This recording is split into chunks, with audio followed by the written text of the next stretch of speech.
चलिए शुरू करते हैं आज का। हमने पिछली बार इस छठे अध्याय के 25 श्लोक तक किए थे और आज हम 26वें से शुरू कर रहे हैं। और ये जो आज के 26 और 27 श्लोक हैं ये बहुत ही काम के हैं, सबको बहुत मज़ा आएगा क्योंकि बहुत सारे हमें प्रैक्टिकल टिप्स मिलेंगे और कैसे समझाया है। यहाँ पे फिर से मैं आज ओशो के समझाने पे आई हूँ क्योंकि उन्होंने बहुत ही अच्छा इनको दोनों को समझाया अलग तरीके से। तो पहले 26वें श्लोक को समझ लेते हैं। मैं पढ़ रही हूँ पहले यहाँ पे इंग्लिश में। Whenever the fickle and restless mind wanders away for whatever reason, let the yogi withdraw it from those distractions and return it to the sole control of the self. तो यहाँ पे कृष्ण बोल रहे हैं कि जब भी जो मन है बिखर जाए, विचलित हो जाए, चंचल हो जाए, ध्यान में आप बैठे हैं और ध्यान से हट जाए किसी भी कारण से, कारण कोई भी हो, तो आपको क्या करना है, उसको वापस लेकर आना है परमात्मा में, उसे वापस लेकर आना है स्वयं में। और ये तो सब जानते हैं, ये सभी का अनुभव है कि जब ध्यान करने बैठते हैं तो सोचते हैं कि चुपचाप शांति से ध्यान करेंगे और मन पता नहीं कितनी बातें उठा लेता है, आगे की पीछे की, तो मन तो बहुत ज़्यादा चंचल रहता ही है। तो यहाँ हमें ओशो ने एक बहुत अच्छी बात समझाई है। वो कहते हैं कि हम सब लोग कंप्लेन करते रहते हैं, हम बोलते हैं ये जो मन है ना ये हमें बड़ा परेशान करता है, मन ने दुखी करा हुआ है, ये मन ना होता तो कितना अच्छा होता। तो वो कहते हैं ये तुम मन को इतनी गालियाँ इसलिए देते हो, ये मन चंचल, क्योंकि ये मन चंचल है और तुम मन को समझते नहीं हो, तुम मन को जानते नहीं हो, तुमने अपनी आइडेंटिफिकेशन बनाई हुई है मन के साथ, इसलिए मन तुम्हें इतना परेशान करता है। तो वो कहते हैं देखो मन क्या है, मन को समझो। मन जो है एक यंत्र है, एक इंस्ट्रूमेंट है और उसका काम ही है चंचल होना। वो तुम्हारे काम का ही मन इसलिए है क्योंकि वो चंचल है। अगर वो चंचल ना हो तो तुम्हारे किस काम आएगा। जैसे आपने देखा होगा पहले ज़माने में अगर किसी को जानना होता था कि हवा की दिशा किस तरफ है, मतलब हवा पूर्व में बह रही है कि पश्चिम में बह रही है, तो क्या करते थे, जब हल्की तेज़ हवा होती है तो वैसे ही शरीर को महसूस हो जाता है, लेकिन बहुत अगर हल्की हवा हो तो एक ना पंख लगा देते थे, एकदम पंख को लगा दिया जाता था। तो सपोज़ पंख आपका अगर लेफ़्ट की तरफ जा रहा है तो पता लग जाएगा हवा की डायरेक्शन किधर है, या राइट की तरफ जा रहा है। जिस भी डायरेक्शन में जाता था तो उससे समझ में आ जाता था कि कहाँ हवा बह रही है। ऐसे ही तो वो पंख कैसे जान पाता है, क्योंकि जो पंख है वो बहुत सेंसिटिव है ना, संवेदनशील है। बिल्कुल ऐसे ही जो हमारा मन है वो भी एक यंत्र हमें मिला है ये जानने के लिए कि इस व्यक्ति में, इस इंसान में हवा कहाँ बह रही है, क्या हो रहा है यहाँ पे। तो क्या होगा, जैसे कुछ अच्छे विचार आएंगे तो मन कहीं अच्छे बातें सोचने लगेगा, उसको लगेगा मैं किसी का भला कर दूं, अच्छी बातें होने लगेंगी। ऐसे ही कभी बुरे विचार आएंगे, कभी किसी पे क्रोध आएगा, कभी किसी पर प्रेम आएगा। यही तो हम देखते हैं कि हमारा मन सुबह शाम और बदलता रहता है। सुबह जिस पे क्रोध आ रहा है शाम को उस पे प्रेम आ रहा है, तो फिर हम बड़े कन्फ्यूज रहते हैं। तो वो कह रहे हैं कि ये मन का काम है। ये तो ऐसा ही है जैसे सपोज एक पंख लगा है, अगर हवा सुबह पूर्व की ओर बह रही है तो वो एक अलग दिशा में बहेगा, शाम को अगर हवा पश्चिम की हो गई तो जो पंख है वो अलग दिशा में बहेगा। बिल्कुल ऐसे ही हमारा मन है, जो सुबह वो हमें सिर्फ दिशा बता रहा है। जब हमारे मन के अंदर ये जो विचार उठते रहते हैं, ये जो भावनाएं उठती रहती हैं, ये हमें सिर्फ खबर दे रही हैं कि इस समय हवा किधर बह रही है। अगर मौसम बदलता है, हमारा शरीर बताता है ना, हमें अपने शरीर से पता लग जाता है कि अभी गर्मी हो गई है, तो क्या गर्मी हो गई तो भी हम स्वेटर पहन के बैठेंगे? नहीं, तो हम पतले कपड़े पहनेंगे, पंखा लगाएंगे, एसी लगाएंगे। अगर हमारे जो सर्दी हो गई है तो हम किसी और तरह के कपड़े पहनेंगे।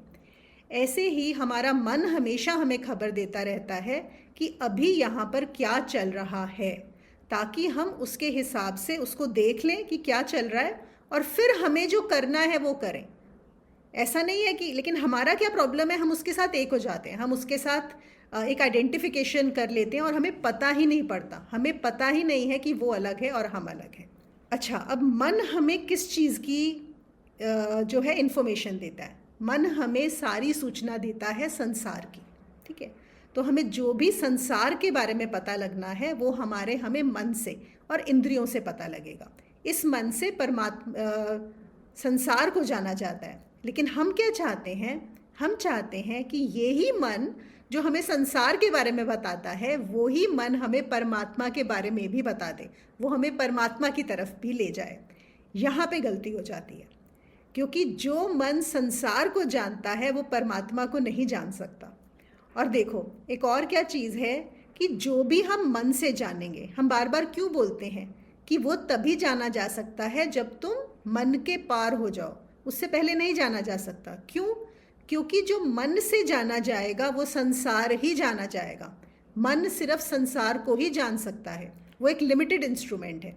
जैसे हमारे काफ़ी इंस्ट्रूमेंट्स होते हैं, हर किसी की एक लिमिटेशन होती है। जैसे हमारा फ्रिज है, वो सिर्फ चीज़ों को ठंडा ही कर सकता है और कुछ नहीं कर सकता इसके अलावा। ऐसे ही हमारा जो मन है वो सिर्फ हमें संसार की खबर देता है, परमात्मा की खबर नहीं देता।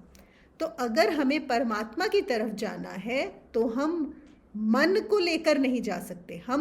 हमें सिर्फ वो करना होगा जो हमें मन से पार ले जाए, जहाँ पे हमारा जो मन है वो डिसॉल्व हो जाए, मन से नहीं। अब हम एक और चीज़ इसको ऐसे समझ सकते हैं, जैसे हमारी कार है, ठीक है। वो कार क्या है? एक व्हीकल है। हमें जो व्हीकल मिला है और उस व्हीकल के अंदर एक्सेलरेटर है, ब्रेक है और क्लच है। तो अगर हम उस कार के अंदर बैठे हैं, अगर हमें गति देनी है तो हम एक्सेलरेटर को दबाएंगे, लेकिन हमें गाड़ी को अगर रोकना है तो हम ब्रेक को दबाएंगे, है ना, एक्सेलरेटर को नहीं दबाएंगे। तो हमें पता होता है कि कौन सी चीज़ कहाँ पे काम कर रही है। अब ये सोचो कि सपोज़ हमारी गाड़ी का ब्रेक फेल हो जाए, ठीक है, या फिर आपने बहुत टाइम तक इस्तेमाल नहीं किया अपनी गाड़ी को और उसके ब्रेक फेल हो गए। ऐसा होता है ना, हम जैसे कहीं लंबा भी कहीं बाहर जाते हैं तो हम किसी को अपनी गाड़ी की चाबी दे के जाते हैं कि पीछे से ना थोड़े थोड़े दिन में गाड़ी चलाते रहना, क्योंकि अगर गाड़ी नहीं चलेगी तो वो गाड़ी के कुछ ना कुछ पुर्जे खराब हो जाएंगे। तो अगर आपकी गाड़ी का ब्रेक फेल हो गया तो क्या होने वाला है? दुर्घटना, है ना, क्योंकि एक्सेलरेटर पे आपका वो जाएगा, ब्रेक लगेगा ही नहीं। और हम कितने ऐसे एक्सीडेंट सुनते हैं कि गाड़ी का ब्रेक फेल हो गया। अब क्या हुआ है, ये जो हमें मन मिला हुआ है, ये शरीर और मन, ये भी क्या हैं? ये भी गाड़ियाँ ही हैं। ये गाड़ियाँ हैं और इनके अंदर भी अलग अलग तरह के बटन लगे हुए हैं। अब एक बटन है जिससे मन भागता है, जैसे एक्सेलरेटर होता है गाड़ी में, ऐसे ही हमारा मन है, उसका एक स्विच है जिससे कि वो मन भागता है। अब क्या हुआ है, हमें जो सिखाया गया है, मन को भगाना सिखाया गया है, लेकिन उस मन को रोकना कैसे है ये हमें कभी नहीं सिखाया गया। और यही कारण है कि हमारे लाइफ में इतने दुख और इतनी परेशानियां हैं, क्योंकि हमें उसको रोकना ही नहीं आता। अब सोचो आपको गाड़ी में एक्सेलरेटर दबाना आता हो लेकिन ब्रेक नहीं दबाना आता हो, और फिर क्या है कि अगर आपको ब्रेक दबाना भी आता है लेकिन ब्रेक खराब हुआ है। और ये हमारे साथ भी होता है कि फिर हम जब अध्यात्म में भी आते हैं, हम जब ध्यान करने लगते हैं, प्राणायाम करने लगते हैं, तो भी हम पाते हैं कि नहीं, हमें तो कुछ हो ही नहीं रहा, हम तो वहीं के वहीं हैं, कोई भी प्रोग्रेस नहीं हो रही। क्यों नहीं हो रही? क्योंकि जब हमने इतने सालों से उसका इस्तेमाल ही नहीं करा है, वो बटन जिस बटन से इस मन को रोका जा सकता है, तो क्या हुआ है, वो भी जाम हो गया है हमारे ना, वो वाले बटन जाम हुए हैं, इसीलिए सारी की सारी प्रॉब्लम्स आ रही हैं। तो अब वो यहाँ पे हमें बता रहे हैं और अलग अलग टेक्निक्स बताई गई हैं कि कैसे हमें उस बटन का इस्तेमाल करना है, कैसे हमें उस मन को रोकना भी आना चाहिए। जैसे हमें जब पंखा चाहिए होता है तो हम पंखे का स्विच ऑन कर देते हैं, और जब हमें हवा नहीं चाहिए होती तो स्विच ऑफ कर देते हैं। बटन वही है लेकिन डायरेक्शन बदल जाती है उसकी, है ना, डायरेक्शन बदल दी, बस दैट्स इट। तो अब जो उन्होंने हमें पहली टेक्निक बताई है, क्योंकि हम श्लोक कौन सा कर रहे हैं कि जब भी आपका मन भागे उसको वापस लेके आना है, वो जो गति में है जो मन है उसको वापस लेकर आना है, उसको वापस लाकर हमें उसको स्वयं में स्थित करना है। तो टेक्निक क्या बताई है, देखो इसको भी हम समझ लेते हैं अच्छे से कि जो मन है जो चंचल है, पहले तो देखिए वो चलता कैसे है। अगर आप ध्यान दो कि हम मन को गति कैसे देते हैं, और गति जितनी ज़्यादा से ज़्यादा तेज़ से तेज़ कैसे होती है। जैसे एक्सेलरेटर होता है ना, सपोज आप हल्का सा दबा रहे हो तो गाड़ी हल्के से तेज़ हुई है, अगर आपको बहुत तेज़ दौड़ानी हो तो बहुत तेज़ दौड़ाओगे। तो बिल्कुल ऐसे ही पहले हम समझते हैं कि हम मन को गति कैसे देते हैं। देखो, कोई आपने ध्यान दिया है, जब कोई इच्छा उठती है, मन को गति देने के लिए सबसे पहले चाहिए इच्छा, और वो इच्छा आती है और हम उस इच्छा के साथ हम ये नहीं देख पाते कि वो इच्छा अलग है, वो इच्छा मेरे अंदर उठी है, हम ही वो इच्छा हो जाते हैं। जैसे जब भूख लगती है, एक सिंपल चीज़ लेते हैं, भूख लगी तो हमें क्या लगता है, मैं भूखी हूँ, मैं बहुत भूखी हूँ, है ना। हम इच्छा के साथ, वो भूख के साथ एक हो गए। जहाँ मुझे हुआ कि मैं भूखी हूँ, तो अब मुझ में और भूख में कोई डिफरेंस ख़त्म हो गया, मैं भूख हो गई। और जितना ज़्यादा मैं ये बोलूँगी कि मैं भूखी हूँ, तो वो भूख की जो गति है वो तेज़ हो जाएगी। भूख की गति तेज़ होने का क्या मतलब होगा कि मैं उतनी ही तेज़ी से एक्शन लूँगी इस भूख को समाप्त करने के लिए, है ना। तो ये तेज़ हो गया। ऐसे ही किसी की काम वासना उठती है तो वो काम के साथ एक हो जाता है, या कोई भी और जो भी इच्छा उठती है, जितना हम उस इच्छा के साथ एक होते जाते हैं, आप समझो ये ऐसा है कि हम एक्सेलरेटर पे जो अपना वो जोर है ज़्यादा से ज़्यादा देते जा रहे हैं, वही देते जा रहे हैं। अब उल्टा क्या होगा, अगर हमें इसको रोकना है, अब यहाँ पे ब्रेक किधर है, देखो गाड़ी में एक्सेलरेटर और ब्रेक अलग अलग दो होते हैं, है ना, लेकिन जो मन का स्विच है वो एक ही है। एक ही स्विच की हमें डायरेक्शन बदलनी है। तो डायरेक्शन क्या बदलनी है, जो चीज़ काम करती है वो है हमें उस आइडेंटिफिकेशन को तोड़ना है। जिस चीज़ के साथ हम आइडेंटिफाइड हो गए हैं और उसको मैं ही समझ लिया है, उसको तोड़ना है। तो क्या एग्जाम्पल होगा यहाँ पे, सपोज जैसे भूख लगी है, अब एक है कि मैं भूखी हो गई और मैं फिर भाग रही हूँ भूख के पीछे। दूसरा है कि मैंने वहाँ पे अपने आप को देखना शुरू किया। यहाँ पे वो साक्षी भाव वाली बात आ जाती है कि हाँ, इस शरीर को भूख लग रही है, ये शरीर की भूख है, मेरी भूख नहीं है। जहाँ मैंने उस तादात्म्य को, उस आइडेंटिफिकेशन को तोड़ा, तो देखेंगे कि वो जो है गति वो कम होनी शुरू हो जाती है। ये नहीं है कि यहाँ पे एकदम बंद ही हो जाएगा, लेकिन गति कम होनी शुरू हो जाएगी। हाँ, भूख एक ऐसी चीज़ है जो हमारे शरीर की ज़रूरत है, तो हमें उसको तो पूरा करना ही होगा। कुछ ज़रूरतें होंगी, कुछ डिज़ायर्स होंगी जो हमें पूरी करनी है, लेकिन और बहुत सारी ऐसी चीज़ें होंगी जहाँ पे जो पूरी करनी ज़रूरी नहीं है, वो सिर्फ आइडेंटिफिकेशन की वजह से लग रहा है कि मुझे ये इच्छा पूरी करनी ही करनी है। लेकिन जैसे ही हम इन दोनों के बीच में एक फासला ले आएंगे, एक गैप ले आएंगे, तो क्या होगा, फिर हम देख पाएंगे और अलग हो पाएंगे, तो वो रुक जाएगा मन। ये है मन को रोकने का तरीका, कि आइडेंटिफिकेशन को तोड़ देना। और ये सबसे पावरफुल तरीका है। जिन भी लोगों ने इसको यूज़ किया है कि, और इसका क्या होता है, देखो यहाँ पे क्या है, जैसे हम उस दिन भी रात में केस स्टडी में भी बात कर रहे थे शांति की बात, कि एक शांति क्या होती है कि मेरे को कोई चीज़ के लिए स्ट्रगल कर रहा हूँ, मैं कोई चीज़ चाहता हूँ, जब वो चीज़ मिल जाती है, चाहे वो प्रमोशन हो, चाहे वो बच्चे का एडमिशन हो, शादी हो, कोई भी चीज़ हो, तो थोड़ी देर के लिए वो स्ट्रगल कम हो जाता है, लेकिन उसके बाद एक और उठ जाता है। यहाँ पे हम क्या बोल रहे हैं कि एक इच्छा उठी, अब मैं उस इच्छा को पूरी करने में नहीं लग गया, मैं यहाँ पे मन को गति दे के उस इच्छा को पूरी करने में नहीं लगा, बल्कि उस इच्छा के रहते हुए बस उससे अलग हो गया। और तब जब मैंने उस इच्छा को देखा अपने से अलग, तो वो इच्छा जो है वो ठहर जाती है। तो मुझे यहाँ पे पूरी करने की ज़रूरत नहीं पड़ी, और मैं देख पाता हूँ, और उससे ज़्यादा भी और क्या देख पाता हूँ कि हाँ, ये इच्छा पूरी हो भी जाएगी तो इसका कोई एंड नहीं है। ये इच्छा पूरी होते ही एक और आएगी, एक और आएगी, एक और आएगी, वो तो कोई एंड ही नहीं है। There is no end to the desires. तो जैसे ही मैंने वो एक गैप बनाया, अब मैं, वो अपने आप ही शांत हो जाती है। क्या शांत हो जाता है, मन शांत हो जाता है। इट इज़ लाइक आपने वो फ़ैन का स्विच ऑफ कर दिया, तो आपको अब पता लग गया कि अपने मन का स्विच कैसे ऑफ करते हैं। ठीक है, ये बहुत बहुत अच्छा और बहुत ही सबसे पावरफुल तरीका है ये मन के स्विच को ऑफ करने का। क्या, साक्षी हो जाना, अलग हो जाना, आइडेंटिफिकेशन तोड़ देना उन चीज़ों के साथ। और ये शुरू में जब साधक अपनी साधना शुरू करते हैं, इतना आसान नहीं होता। क्यों नहीं होता, वही रीज़न है, जैसे आपकी गाड़ी का ब्रेक अगर यूज़ नहीं हुआ है तो जंग लग गया है, ऐसे ही हमारे इस स्विच पे भी जंग लग जाता है। तो इसीलिए हमने जो पिछले वाले श्लोक में किया था कि धैर्य की बहुत ज़रूरत होती है। धैर्य से आपको बार बार धीरे धीरे धैर्य दिखाना होगा कि मुझे वो करते रहना है।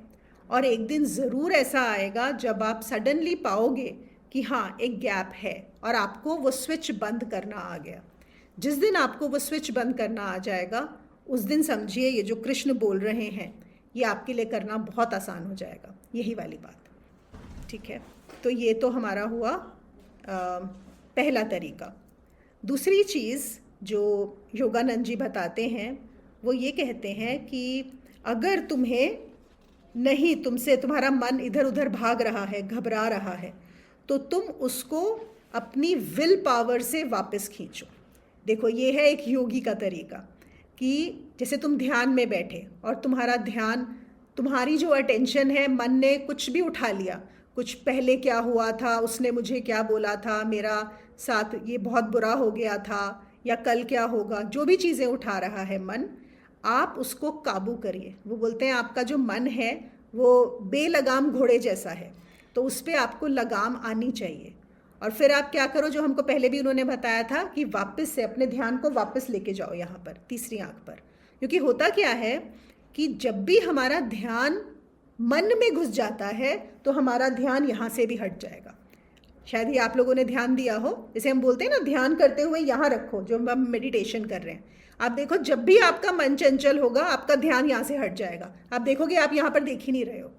तो फिर से खींच के विल पावर से फिर वापस यहीं पर लेके आओ, फिर से अपनी सांसों पे लेकर आओ, फिर तो आपको यहाँ पे विल पावर दिखानी होगी, है ना। तो पहले एक तरीका बताया कि उसके साथ आप अपना आइडेंटिफिकेशन तोड़ो, एक ये तरीका है। जो आइडेंटिफिकेशन है वो एक्सेलरेटर का काम करती है।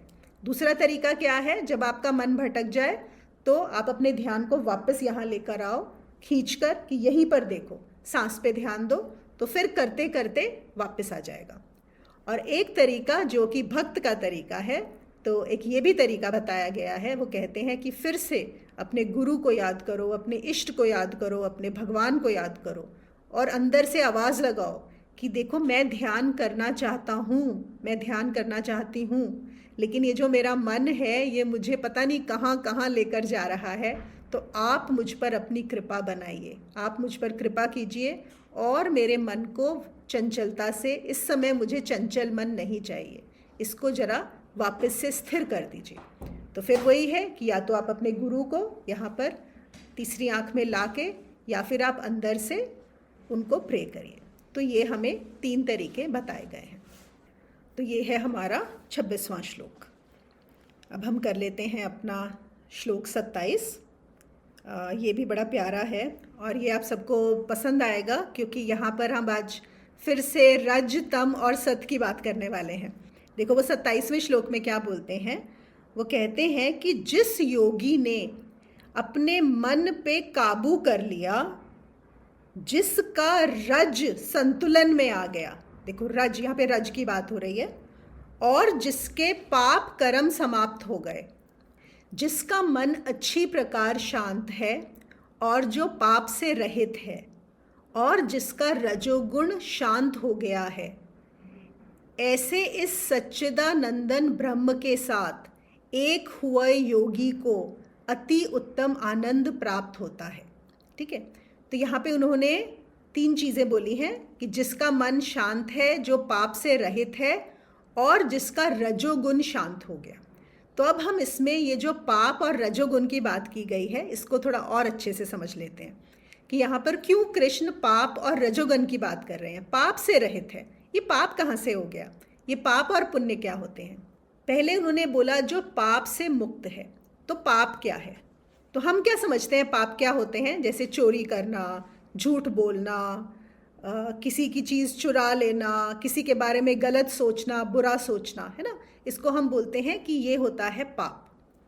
अब पाप जो है, अगर हम देखें, ये पाप भी बदलते रहते हैं। और हम कुछ एक और जो पाप हैं, जो सामाजिक चीज़ में हम पाप समझते हैं, जैसे कि एक ज़माना था जब अगर एक लड़का लड़की शादी से पहले मिलते थे तो उस चीज़ को पाप समझा जाता था, और आजकल जैसे अगर हम देखें जो लिव इन रिलेशनशिप है वो बड़ा कॉमन हो गया, अब कोई उसको पाप नहीं समझता।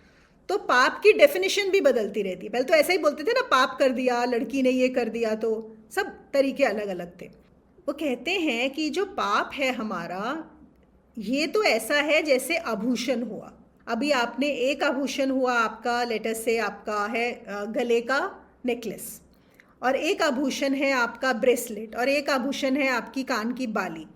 तो अगर आप आभूषण से जानोगे तो आपको क्या लगेगा कि सब अलग अलग हैं, अलग अलग हैं। लेकिन वो कहते हैं कि पाप के बहुत सारे रूप नहीं होते हैं, ये तो सारे पाप के सिम्टम्स हैं, ये तो सारे पाप के ऑर्नामेंट्स हैं। रियलिटी में यहाँ पर पाप किस चीज़ को बोला गया है, हमें वो समझना है कि पाप का असली रूप क्या होता है।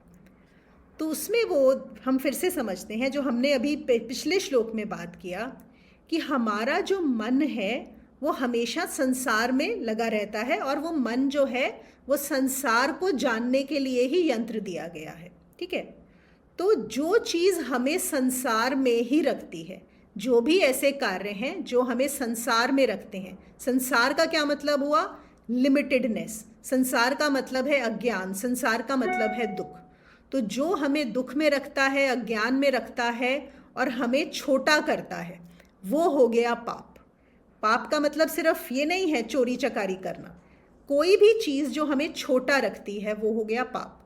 और पुण्य क्या हुआ, जो हमें परमात्मा की तरफ ले जाए, जो हमें अपने स्वयं के रूप को, स्वरूप को जानने दे, जिस चीज़ से हम इतने बड़े हो जाएं जो हम हैं। क्योंकि हम हमेशा अपने आप को बहुत क्षुद्र समझते हैं। क्यों क्षुद्र समझते हैं? क्योंकि हम अपने आप को संसार के थ्रू जानते हैं, हम अपने आप को अपने से नहीं जानते। जो हमें संसार और इंद्रियां हमें बताती हैं उसके थ्रू हम अपने आप को जानते हैं।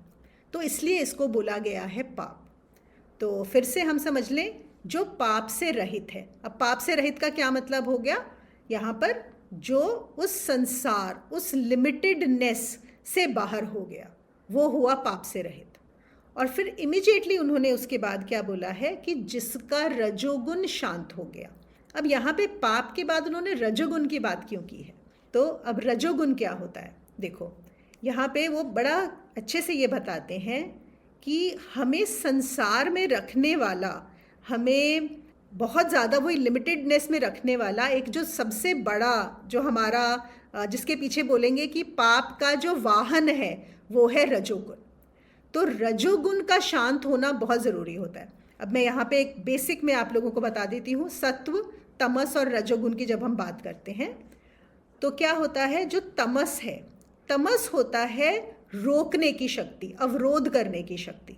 तमस क्या है, जो चीज़ों को रोकता है। जैसे गति हो रही है, उस चीज़ को रोकना। जैसे हमने एक बॉल फेंकी, अब वो बॉल अगर हमने फेंक दी, अगर वो रुके ना तो वो तो चलती जाएगी, कभी रुकेगी नहीं। तो क्या है जो उस बॉल को रोकता है, इनर्शिया जो बोलते हैं, है ना, वो हुआ तमस। अब तमस में जब हम एक मनुष्य में गुण की बात करते हैं, क्योंकि प्रकृति के गुण हैं तमस, रजस और सत्व, तो तमस एक तो हो गया, उसमें आ जाता है आलस्य और प्रमाद। जैसे हम रात में सोते भी हैं, उसके लिए तमस का होना बहुत ज़रूरी है, बिना तमस के हम सो भी नहीं सकते, तो वो ज़रूरी भी है। और एक तमस हो जाता है कि जहाँ पे वो असंतुलित हो गया है, मतलब जितना ज़रूरी है उससे ज़्यादा हो गया, तो वो क्या बन जाता है, प्रमाद और आलस्य।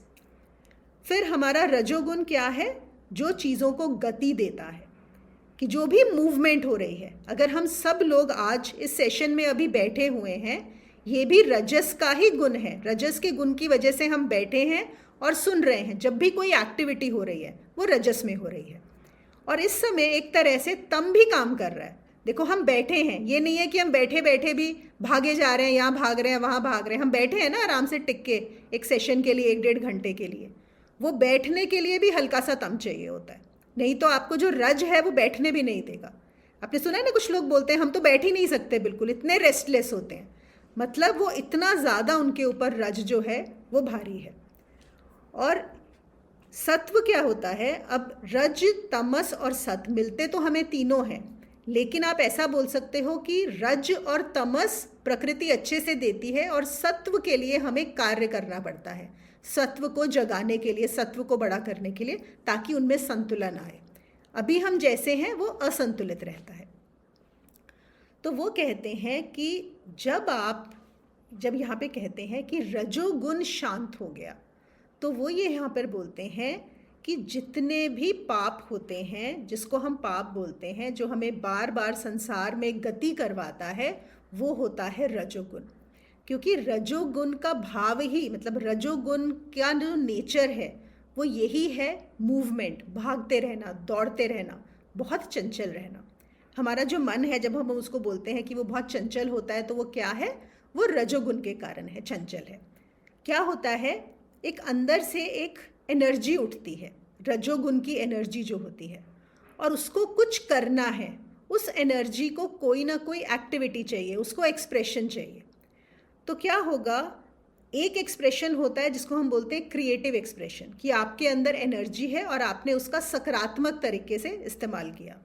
और एक एनर्जी होती है कि क्योंकि उसे कुछ करना है, और यहाँ पर वो रज अगर तम के साथ मिल जाए, देखो रजोगुण की प्रवृत्ति बहुत ज़्यादा हो और उसके अगला जो है, जब सत्व पैदा नहीं हुआ और तम का साथ उसको मिल जाएगा। तम क्या है? प्रमाद, आलस्य।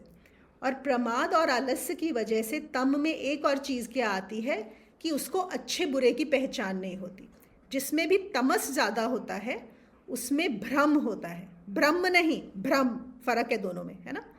भ्रम का क्या मतलब है कि वो डिफ्रेंशिएट नहीं कर पाता अच्छे और बुरे में, उसको ये नहीं पता पड़ता, वो डिसीजन नहीं ले सकता, उसको नहीं पता, उसकी इतनी बुद्धि ही विकसित नहीं होती कि वो जाने कि मेरे लिए अच्छा क्या है और बुरा क्या है। तो क्या होगा? वो जो तम में मिला हुआ जो रज होता है, वो ऐसे कार्य करता है जिनको हम एक तरह से बोल सकते हैं कि वो और ज़्यादा संसार में फंसा देता है, जो पाप की तरफ लेके जाता है। अब हम इसका एग्जाम्पल लेते हैं, और यहाँ पे ना ओशो ने एक कहानी भी बताई है। उन्होंने बोला कि एक बार इजिप्ट में एक केस हुआ था जो काफ़ी उस समय पॉपुलर हुआ था वहाँ की कोर्ट में। तो एक आदमी था, वो क्या हुआ, बीच पे गया, और बीच पे उसने एक और आदमी बैठा हुआ धूप सेक रहा था, और वो समुद्र की तरफ देख रहा था, और उसकी पीठ इस तरफ थी पीछे, और ये पीछे से गया और उसकी पीठ में छुरा घोंप के उसको मार दिया। अब वो केस बड़ा इंटरेस्टिंग, मतलब ठीक है, बहुत लोग मर्डर करते हैं, लेकिन जब वो कोर्ट में गया तो जज के लिए सबसे बड़ा सवाल था कि मोटिव क्या था। आपको पता है ना, हमेशा जब भी कोई मर्डर किया जाता है तो कोई मोटिव होता है कि क्या तुम उसको जानते थे, कोई जेलसी थी, कोई दुश्मनी थी, उसने तुम्हारा कुछ बुरा किया था, क्या था।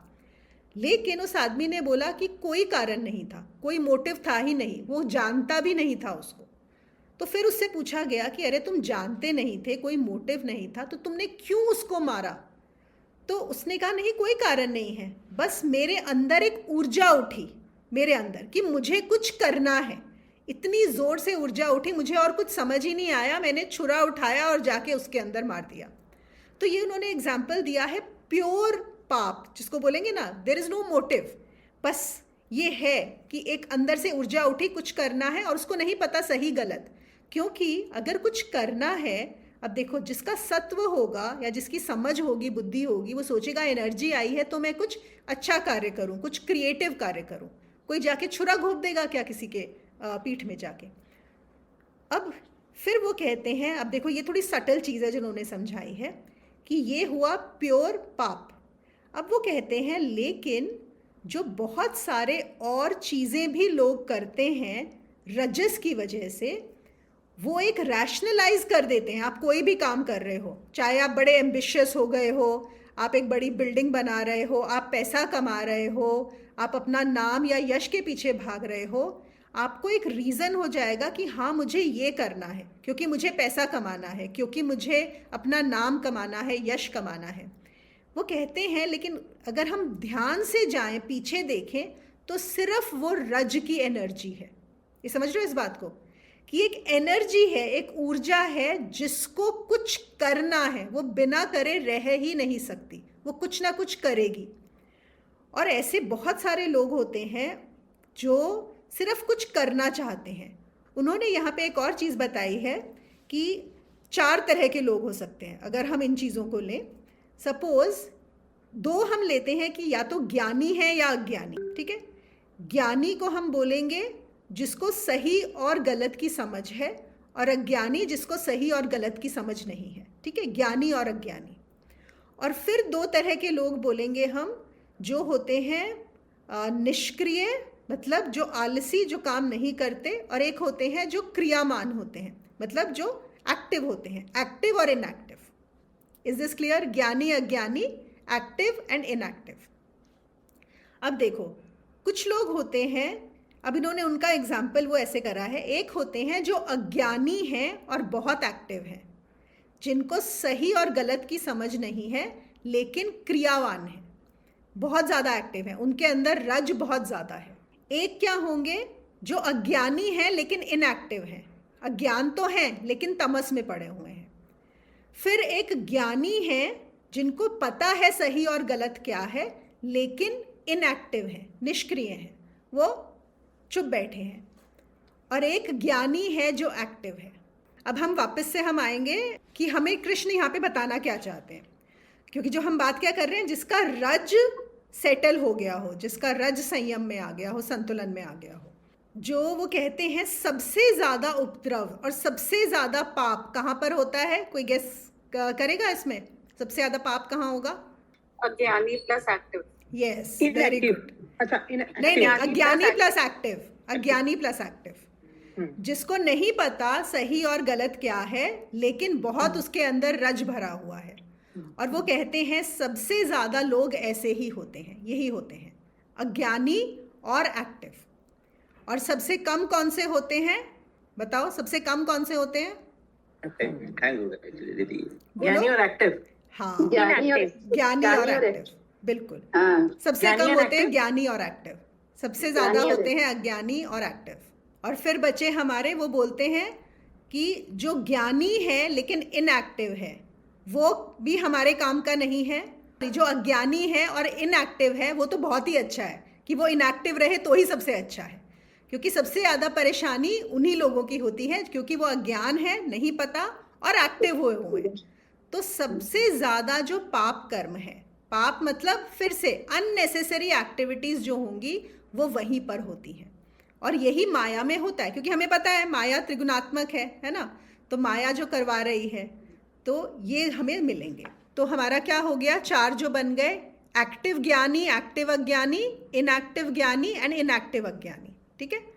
तो हमारे काम के कौन से हैं सबसे ज़्यादा? जो ज्ञानी है और जो एक्टिव है, ठीक है। और जो अज्ञानी है, इनएक्टिव है, वो भी बहुत अच्छा है कि अज्ञान तो है लेकिन वो तमस में पड़ा है, वो कुछ कर नहीं रहा, तो वो कोई उपद्रव नहीं मचाएगा, वो कुछ नहीं करेगा, वो बैठा हुआ है, वो अच्छा है हमारे लिए। और सबसे ज़्यादा परेशानी हमारे को किससे है? जो अज्ञानी है लेकिन एक्टिव है। इनको हम एक और वो बोलते हैं, they don't know that they don't know, उनको पता ही नहीं है कि उनको नहीं पता है ना, लेकिन फिर भी बताने में लगे हुए हैं, जो बहुत ज़्यादा एक्टिव कर ही जा रहे हैं। तो अब यहाँ पे जब बात हो रही है वो इन्हीं की हो रही है कि जो जब ये बोल रहे हैं ना कृष्ण कि जिसका रजोगुण शांत हो गया, पहले जिसके पाप से रहित हुआ, तो पाप से रहित क्या होगा? जो अज्ञान से ज्ञान की तरफ गया। और फिर जिसका रजोगुण शांत हो गया, रजोगुण शांत का क्या मतलब हुआ? कि अब आपके जो रजोगुण और जो तमस गुण है वो बिल्कुल जब दोनों बैलेंस हो जाते हैं तो दोनों एक दूसरे को काट देते हैं।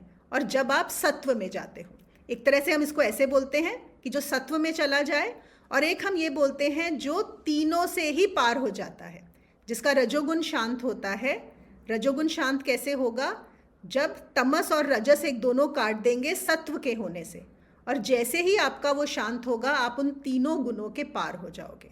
तो ऐसा योगी जो है वो सच्चिदानंदन ब्रह्म के साथ एक हो जाता है, और वही है जो अति उत्तम आनंद को प्राप्त होता है। फिर यहाँ पे एक और चीज़ जो ओशो ने बहुत अच्छी बताई है, वो कहते हैं एक पाप इस तरह के होते हैं जो रजोगुण के थ्रू होते हैं, कि जैसे एक आदमी ने जाके उसको छुरा घोंप दिया किसी की पीठ में, और दूसरा है जो वहाँ पे है, लेटर से हम ही बैठे हुए हैं वहाँ पे, लेकिन हम देख रहे हैं कि ये हो रहा है लेकिन हम चुपचाप हैं, ये हमको लग रहा है हम क्या करेंगे यहाँ पे। तो वो हुआ एक तम का, कि आप कुछ भी एक्शन नहीं ले रहे, इन एक्शन से आप बस चुपचाप हो। आपको पता है ना, ये भी बोलते हैं कि एक होता है कि कोई गलत कार्य हो रहा है, जो गलती कर रहा है, और दूसरा है जो उसको होने दे रहा है, जो वहाँ पर भी कोई आवाज़ नहीं उठा रहा, चुपचाप है, तो उसको भी एक तरह से हम पाप का भागी ही बोला जाता है। अगर हम उस लैंग्वेज में करें, वो वहाँ पर चुप है, होने दे रहा है जो भी गलत बात हो रही है। फिर उन्होंने एक और चीज़ समझाई है कि वही रज और तम को एक्सप्लेन करने के लिए, जैसे एक आदमी है जो इतना तामसिक है, आलसी है कि उठता ही नहीं, पड़ा ही रहता है, बिस्तर पर ही है, बिल्कुल भी रज नहीं है, उसको उठने का मन भी नहीं करता, बस मुश्किल से करवट भी मुश्किल से लेता है और फिर सो जाता है। ठीक है, ये हुआ हमारा जो कैसे सो रहा है, जो तामसी है। और एक होता है जो राजसिक है, वो इतना दौड़ता है कि रात में सोने भी जाता है तो बस करवट ही बदलता रहता है, वो करवटें ही बदले जा रहा है। और जो रजोगुण से भरा हुआ आदमी है, उसके लिए सोना भी बहुत मुश्किल है, वो सो भी नहीं पाता, उसका मन दौड़ता ही रहता है। और वो कहते हैं कि जो मनुष्य का व्यक्तित्व है वो ऐसे ही असंतुलित है। अगर हम अपने आसपास देखते हैं लोगों को और हम देखते हैं कि इतना दुख है, इतनी परेशानियां हैं, उसका रीज़न यही है कि बहुत ज़्यादा असंतुलन है, और रज और तम के बीच में भी असंतुलन है। और अगर ये संतुलन ठीक नहीं होगा तो लाइफ बहुत कॉम्प्लेक्स हो जाती है, सफरिंग्स बढ़ जाती हैं। और फिर करना क्या है? करना यही है कि इनके बीच में बैलेंस लेके आना है। और जब भी इनके बीच में संतुलन आ जाता है, क्योंकि हमें समाप्त नहीं करना है, देखो, ना हमें रज को समाप्त करना है, ना हमें तम को समाप्त करना है, दोनों की ज़रूरत है। इस संसार में रहने के लिए हमें दोनों की ज़रूरत है, लेकिन बैलेंस तरीके से। और जब ये बैलेंस होते हैं तो तब सत्व का जन्म होता है, उसके साथ सत्व आता है। और जब उन तीनों के अंदर एक संतुलन बैठ जाता है, वो संतुलन बहुत ज़रूरी है, तभी जो आदमी है, जो पुरुष है, योगी है, वो इनके बाहर हो पाता है। एक इसी वाले श्लोक का एक और चीज़ हम ऐसे जान सकते हैं, जैसे मैंने अभी बोला था कि हम लोग अभी इस सेशन में भी बैठे हुए हैं, तो थोड़ा सा तम की ज़रूरत है, थोड़ा रज और सत्व, आप देखो तीनों गुणों की ज़रूरत है ये सेशन में भी, मुझे कराने के लिए और अटेंड करने के लिए भी, है ना। अब ऐसे ही जब हम ध्यान में बैठते हैं तो उन्होंने ये बताया है कि देखो, ध्यान में तुम्हें थोड़ा तम चाहिए, ताकि तुम जो अपनी साधना करोगे आप एक ही आसन में बैठे रह सको, है ना। जैसे हम बोलते हैं ना कि आपको आधा घंटा 1 घंटा बैठना है बिना हिले डुले, वो कौन कर सकता है? उसके लिए तम चाहिए कि आप एक ही स्थिति में बैठे रहो, वहाँ पे आपके लिए तम की ज़रूरत है। और फिर आपको रज की क्यों ज़रूरत है? कि आप जो भी साधना करोगे, जो भी एक्टिविटी होगी, वो बिना रज के हो ही नहीं सकती। जैसे अगर हम क्रिया की सांस ले रहे हैं, हम एक्सरसाइजेस कर रहे हैं, हम प्राणायाम कर रहे हैं, उसके लिए भी हमें रज की ज़रूरत है। और फिर वो कहते हैं कि जब उस रज और तम में बैलेंस आ जाएगा, जब वो संयम स्थित हो जाएगा, तो क्या होगा? तो सत्व पैदा होगा। और वो उसको यहाँ पे वो बताते हैं कि तब तुम्हें समाधि का अनुभव होगा, जो समाधि, और फिर वो सत्व भी पैदा हुआ और तुम इन तीनों गुणों के पार भी हो गए। इस तरह से भी उन्होंने इस चीज़ को समझाया है। ये हमारा मेनली अगर हम देखें तो हमें 3 गुणों के बारे में ही बताया जा रहा है इस पर्टिकुलर श्लोक में भी। तो अभी मैं एक ब्रेक ले लेती हूँ। हाँ, आप लोग अपने क्वेश्चंस पूछ सकते हो। हाँ, बोलो हिमानी। आपने बोला कि जो मतलब वो उसको मार रहा है और दूसरा हम वहां बैठे हैं, हम कुछ ना बोले तो भी वो पाप है, क्योंकि वो आपने देख लिया। मगर हाँ, आपको याद है, मतलब वो जो जिसको मार रहा है वो तो शायद वो खूनी हो सकता है, वो मारने के बाद और 10 लोगों को मार सकता है, ऐसे पहले इसमें कहा था। हमने उस कर्म में इंटरफेयर किया, तो फिर ये दोनों कैसे ये कॉन्ट्राडिक्टरी हो रहे हैं। ओके, नहीं, बहुत अच्छा तुमने कनेक्शन जोड़ा। देखो, जो हमने पिछली बार वो जो एग्जाम्पल था वो ये था कि अगर हम किसी की जान बचाते हैं, है ना, और फिर हम क्या सोच रहे हैं जान बचा के कि मैंने बहुत अच्छा काम किया, हमारे मन में ख्याल क्या आता है कि मैंने आज पुण्य का काम किया कि मैंने किसी की जान बचा ली, करेक्ट। तो अगर मैंने, लेकिन पता लगा कि वो आदमी ने आगे जाके 10 लोगों का और खून कर दिया, है ना, तो अब ये क्या हुआ? अब ये पुण्य था कि पाप था? तो यहाँ पे तो पाप ही हो गया ना कि मैंने उसकी जान बचाई। यहाँ पे एक्शन की प्रॉब्लम नहीं है, ये नहीं है कि आपने जान बचाई या नहीं बचाई, मतलब है कि मैंने सोचा कि मैंने बहुत अच्छा कार्य किया है।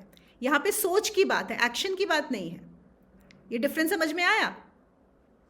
हाँ, पर एक्शन लेते समय मतलब इस सिचुएशन में एक्शन लेते समय कैसे, मतलब we should interfere in that act or we should not, because we don't know the future what is going to happen. You don't have to worry about the future. See, हम लोग कभी भी ये सोच कर कि मुझे इसकी जान बचानी चाहिए, नहीं बचानी चाहिए, फ्यूचर में ये अच्छा है कि बुरा है, उससे एक्शन है ही नहीं। एक्शन कौन सा पुण्य होगा? जो आपके अंदर से आएगा, जो आपके स्वयं में स्थित होने से आएगा। उस समय जो आए, हो सकता है आए कि मैं इसकी जान बचाऊं, और हो सकता है आए कि नहीं आऊं। और कॉन्सिक्वेंस कुछ भी हो सकता है। कॉन्सिक्वेंस ये भी हो सकता है कि आप उसकी जान बचाओ और वो जाके 10 लोगों का खून कर दे। कॉन्सिक्वेंस ये भी हो सकता है कि आपने उसको नहीं बचाया और वो बहुत अच्छा आदमी था। हम कॉन्सिक्वेंसेस में नहीं जा रहे हैं। हम यहाँ पर बात कर रहे हैं कि मैंने जब एक्शन लिया, क्या वो मेरे ईगो से आ रहा था या वो एक्शन मेरे अंदर से आ रहा था। That is the difference. तो स्पॉन्टेनियसली मुझे फील हुआ उसे बचाने का, और एकदम मैंने बचा दिया, दैट्स एब्सोल्युटली ओके। एब्सोल्युटली, मैं एकदम शांति से बैठी हूँ और मुझे कुछ फील ही नहीं हुआ, मैं अपने ही इसमें हूँ, तो भी that is also okay. That is I don't realise also कि वो हो रहा है, क्या हो रहा है। I am into my things, मैं मेरे ही थॉट में या मेरे ही इसमें हूँ, और मैंने कुछ भी एक्शन नहीं लिया, तो दैट इज ऑल्सो ओके। बिल्कुल बिल्कुल। जहां हम विचार लाएंगे कि ये मैंने बहुत अच्छा किया या ये मैंने बहुत बुरा किया, वो प्रॉब्लम है। Yes Renu, can I ask Monica? हाँ जी हाँ जी। हाँ मोनिका, जैसे अभी आप बात हो रही थी कि रजोगुण वाले जो हैं वो बहुत ज्यादा कुछ ना कुछ करते रहते हैं, रजोगुण में जो होते हैं। करेक्ट। अब अगर I am talking about people who are not in spirituality, right. अगर आप उनको ये बताने जाओगे तो बोलेंगे अच्छा, अगर आप जैसे सपोज हम गाना सीखते हैं, वो भी एक रजोगुण हो गया ना, कि आप कुछ करना चाह रहे हो, आप कर रहे हो, या आप डांस सीख रहे हो या ड्राइंग सीख रहे हो, एनीथिंग जो ना तो नेम ना फेम ना मनी किसी भी चीज के लिए नहीं है, Right. तो how that will be treated as? Okay, so now यहाँ पे हमारा जो हमें देखना पड़ेगा कॉम्बिनेशन, वो रज और तम का कॉम्बिनेशन है या रज और सत्व का कॉम्बिनेशन है ना? मेरे हिसाब से तो रज और सत्व का है कॉम्बिनेशन। देखो, बिल्कुल वही है। जैसे एक जना गाना सीख रहा है ताकि वो कल को बड़ा सिंगर बन जाए, उसकी वाहवाही हो, वो कमा सके, है ना? तो ये रज अलग है। और एक रज है कि बस मुझे गाना गाना अच्छा लगता है, मुझे बस सीखना है, यही मेरे अंदर से आ रहा है, तो वो गाना गा रहा है। अब हम क्यों पहले वाले को अगर देखा जाए तो दुनिया में तो ऐसे ही करते हैं ना, गाना गाना सीख रहे हैं क्योंकि हमें सिंगर बनना है, हमें पैसा कमाना है, हमें ये करना है। उसमें क्या प्रॉब्लम है? कोई प्रॉब्लम नहीं है। हम उसमें प्रॉब्लम क्यों बोल रहे हैं कि वो आपको संसार के चक्र में ही रखेगा। जब तक आप उसमें हो, आपका संसार का चक्र ही चलने वाला है, बस that is it, nothing else. क्योंकि यहाँ पे बात हो रही है संसार और परमात्मा। दीदी, जैसे कुमार विश्वास है तो उसके काफी अच्छे एक्सपीरियंसेस हैं, जैसे इसके अध्यात्म वगैरह के, तो ठीक है। अब वो कथा कर रहे हैं श्री राम की, बहुत अच्छी करते हैं जो, तो उसका ना वो एक कथा का वो 1 करोड़ लेते हैं, ठीक है। तो अब हम इसे कौन सा कॉम्बिनेशन कहेंगे? ये डिपेंड करता है कि उनके अंदर क्या है, वो किस लिए ले रहे हैं 1 करोड़। वो हम बाहर से नहीं जान सकते। कोई 1 करोड़ चार्ज कर सकता है और सत्व से भी ऑपरेट कर रहा हो सकता है, कोई फ्री में भी करा रहा हो सकता है, तो भी वो तमस से ऑपरेट कर रहा हो सकता है।